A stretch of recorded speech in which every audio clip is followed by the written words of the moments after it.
My name is Ana Nogueira, and I play Alice. She's a housewife in the 60s.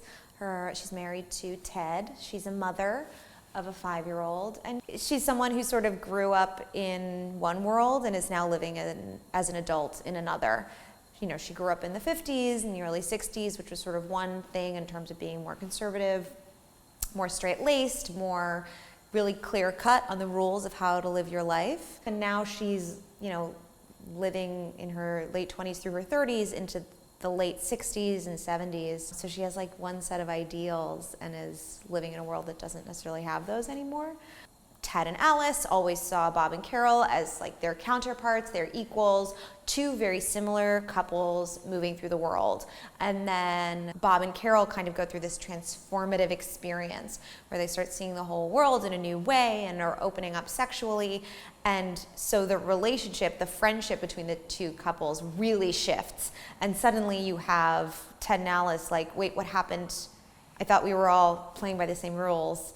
I thought things were going to go a certain way, and they now have these people that are really close with them who are behaving on an entirely different sort of level. And so, yeah, there's conflict there, but in like kind of a really fun, juicy way. We all know what it's like when your friend is like, oh, you don't even know about that cool new bar, and you have to be like, I don't know, am I supposed to? And that kind of is what the relationship turns into. The thing I kind of find funny about the story is that now in 2019, you have a lot of people saying like, oh, you're still monogamous? Like, well, we're in an open relationship, as if they had invented it 5 minutes ago. And there's something so funny about this show being written 50 years ago. And it's like, these are questions people have always been asking.